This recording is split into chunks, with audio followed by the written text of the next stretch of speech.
When the internet began, bulletin board services, or BBS, became the first online communities of the so-called information superhighway. Using their phone lines, people logged in from all over America to talk about sports, games, movies, and on one BBS in particular, share their ghost stories. Over time, those communities all went dark, except for one lone server that continues to operate somewhere in an unknown part of Pennsylvania's Rust Belt. A relic of the 1990s, veiled in mystery, it is a digital archive of humanity's strangest encounters with the unknown, as told by the people who experienced them. My name is Brandon Schexnayder, and you are listening to Fear Daily.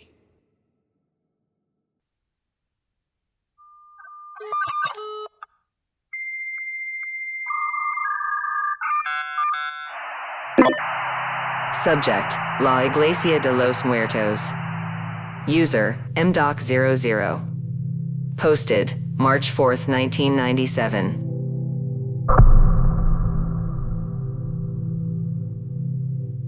I'm sure you've heard of King Tut's curse. The legend claims that those who disturbed the boy king's tomb in 1922 met with untimely and often mysterious deaths. The most famous case is that of Lord Carnarvon, the British aristocrat who financed the expedition, who passed away a few months after the tomb was opened, officially from an infected mosquito bite, though speculation quickly took hold. The subsequent deaths of several others involved in the excavation further fueled the myth, culminating in the popular belief that some malevolent force had been unleashed. But as any historian will tell you, the so-called curse of Tutankhamun is little more than sensationalism. Howard Carter, the man who physically entered the tomb and orchestrated its excavation, lived for another 17 years, and many of those who were present at the opening lived well into old age. The scientific consensus attributes these deaths to more mundane factors: bacterial infections, respiratory issues from exposure to millennia-old spores, or simply a statistical coincidence. When I was a boy, the legend of King Tut's curse captivated me, and in many ways might even be one of the reasons I got into this field, but obviously it didn't take much in the way of education to believe this scientific explanation. Academia has a way of doing that, indoctrinating you in reason and empirical evidence, and the idea that every phenomenon can be measured, analyzed, and explained, and I passionately devoted my life to this, embarking on what has become a long and fruitful career in study of antiquity, fully confident that knowledge was the ultimate safeguard against superstition. But I'm writing to you now, weak, fevered, my body failing, to tell you that I was wrong. Something came back with me from Venezuela. Something beyond my comprehension, and if any of my colleagues are reading this, I urge you, do not go looking for the church. Do not continue my research.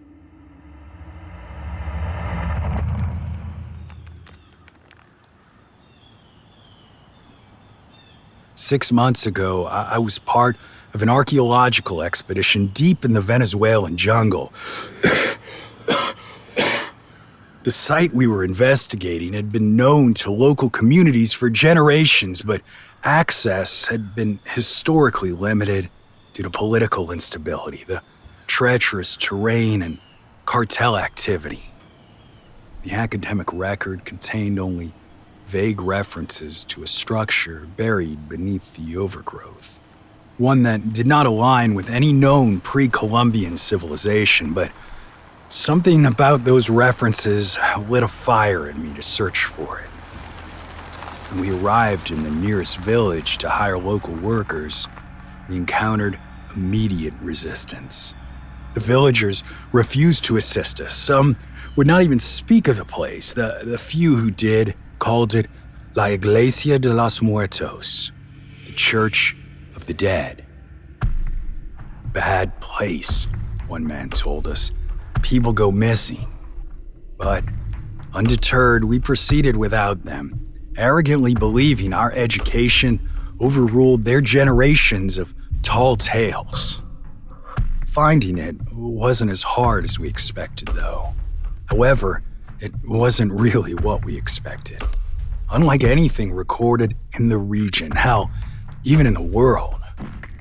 Superficially, it bore the hallmarks of early Christian architecture, a long nave, remnants of an altar, even traces of stained glass, and yet radiocarbon dating of the surrounding material suggested it was far older than any known European presence in South America.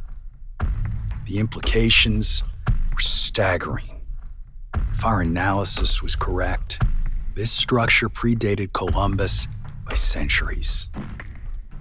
That alone would have been extraordinary, but as we continued excavating, the anomalies multiplied. The frescoes lining the interior walls did not depict familiar Christian iconography.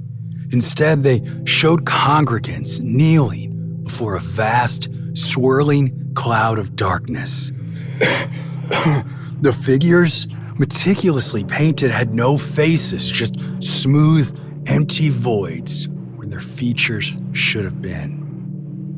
The inscriptions beneath the images were written in a script that bore no resemblance to Latin or any known indigenous language. By the third day, some of our hired laborers stopped arriving at camp.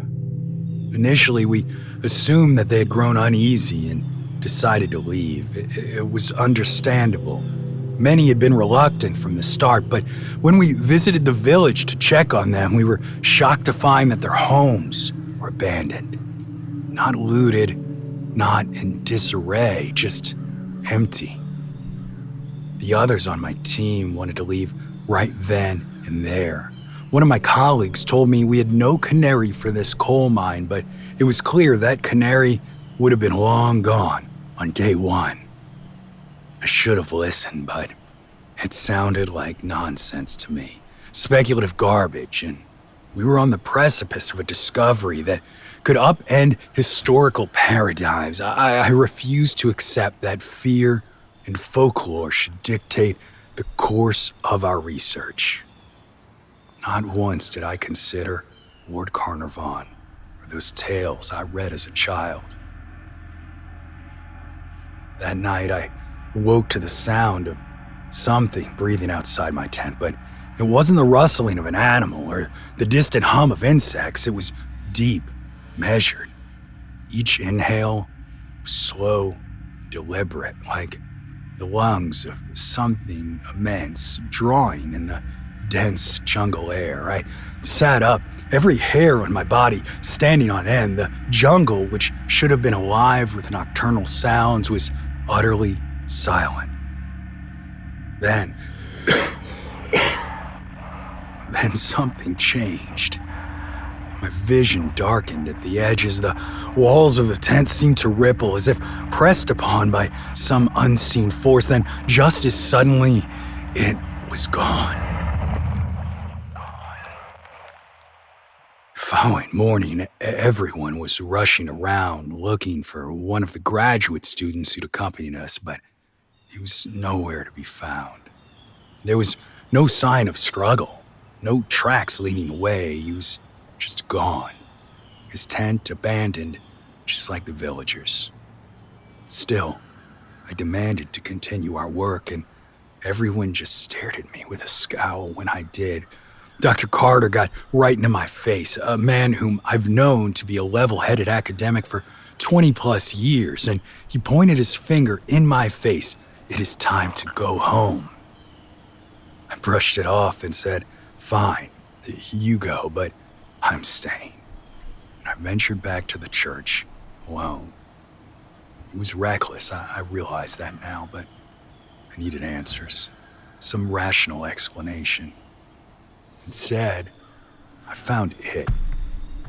At first, I mistook it for a shifting column of dust disturbed by my entrance, but as my flashlight swept across the space, I saw that it was moving deliberately. It was a dense, rolling cloud, blacker than the shadows around it, its edges curling and twisting as though alive. And then it moved toward me. I turned to flee, but it was impossibly fast. Within seconds, it engulfed me, the pressure crushing, suffocating. My skin burned as if exposed to some corrosive vapor, and my ears filled with an unbearable whispering.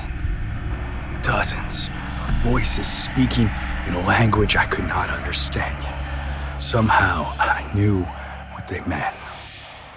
You were not invited.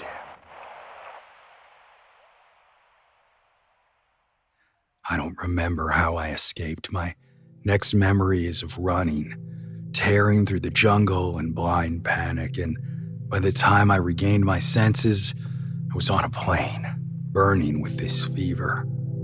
I've been ill ever since. Medical tests reveal nothing conclusive. My immune system is collapsing. My lungs look as if I've smoked a pack a day for decades, yet the doctors have no explanation. But I do.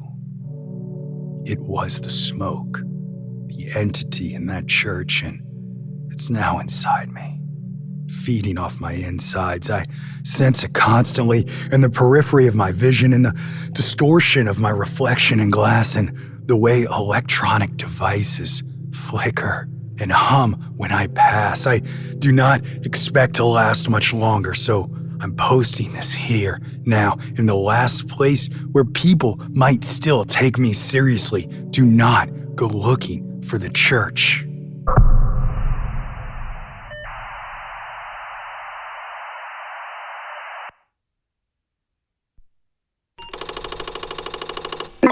Subject, guard dog.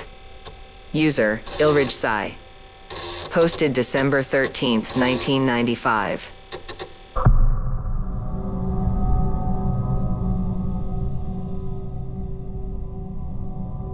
Something happened to me and my brother yesterday, and I gotta be honest, I don't know what to make of it.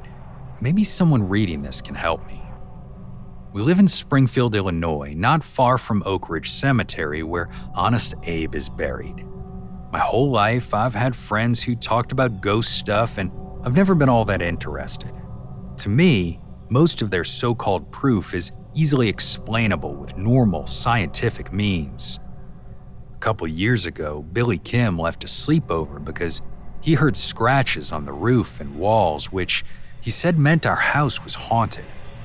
It didn't matter how many times I pointed out that we lived in the woods, and those woods were full of muskrats, possums, and all other manner of creatures who made noise. Billy knew what he knew and refused to stay. I guess you could say it soured me on the subject. My older brother Chris has always been way more into that topic. He's rented Nightmare on Elm Street and Friday the 13th Part Whatever from Family Video like a million times. I tried to get into him for his sake, but they just don't do anything for me. I'm more of a face-off and Rambo kind of guy. Most of the time, Chris's enthusiasm for this stuff doesn't worry me, but every now and again, he'll say something and I think, are we actually related? The most recent thing to happen before yesterday, in fact it caused what happened yesterday, was a run of bad luck Chris had been having.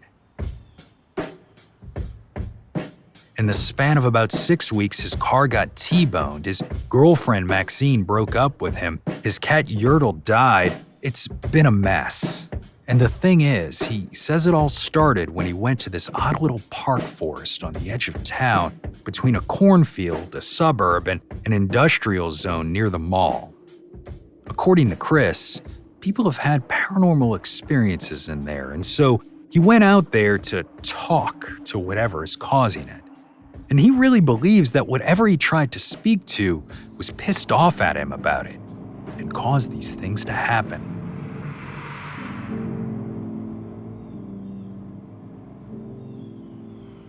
That brings me to yesterday when he came to me asking if I would go out there with him while he tried to make amends. I had nothing better to do, and time spent doing dumb stuff with Chris is still time spent with Chris, so I said yes. We parked at the asylum, a coffee shop and music venue where we sometimes hang out, and the owner, Steve, was out front hosing down the sidewalk and waved to us as we got out of the car. Steve's pretty cool with people using the asylum lot as long as you eventually come and spend money there. He's a cool guy generally. I mean, the asylum only opened last year, but I like it there. Anyways, as I said, I ditched the car and started walking on the side of the road that leads into the forest. Maybe halfway there, this heavy-set bald guy I've never seen before passes us on a bicycle, heading toward the forest. Running behind him was this little mutt dog, and as the bald guy passed, the mutt came up to us for some attention. We both like dogs, so we stopped to give him some love and then kept walking toward the old rusted-out train bridge that marks the beginning of the so-say haunted area. Baldy had cycled way out of sight, but the dog stayed with us as we crossed the marker and entered the woods. Chris and I wandered around those woods for what felt like an hour, and that little mutt stayed with us the entire time. It was odd. More than a few times, it felt like he was shepherding us around, taking us down certain paths and actively avoiding others. And when I say actively avoiding, I mean he would walk in front of one of us and lean against our legs, which inevitably stopped us from taking a particular direction. Looking back on it, it's kind of a trip, and I don't know what to think.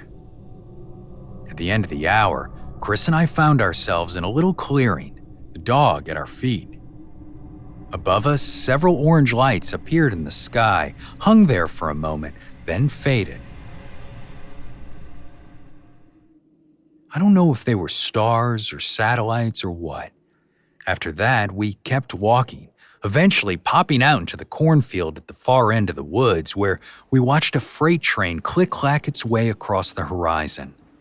Our little four-legged friend stayed with us all the way back through the woods to the car, still seeming to make sure we took some paths and not others. When we crossed under the rail bridge and were within sight of the road, I had this feeling like I should thank the dog, and so I did. Chris gave me a look, which, I mean, fair, considering all the hassle I've given him over his weird obsessions. We were halfway back to the car from the rail bridge when we see what looks like the same heavy-set bald guy approaching on a bicycle. It was bizarre because he was approaching from the same direction as when we'd seen him on the way in. Well, the bald guy doesn't look at us or acknowledge us in any way, but the second he crosses our path, the dog finally takes off running to follow him.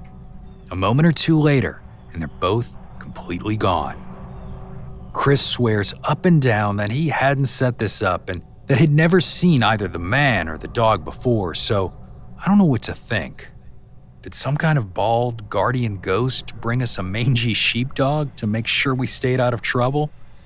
And if so, where did they come from or go to, and what were they protecting us from? Does anyone out there have any idea?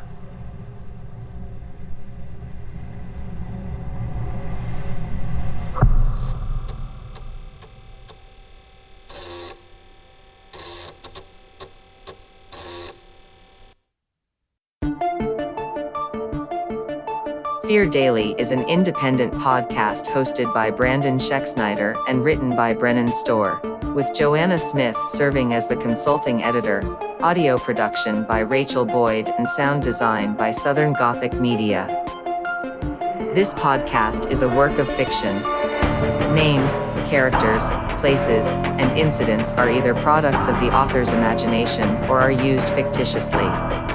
Any resemblance to actual persons, living or dead, or to real events or locations, is entirely coincidental. Ad-free versions of Fear Daily are available now on your favorite podcast apps. For more information, visit feardaily.com. But move fast before the server goes offline.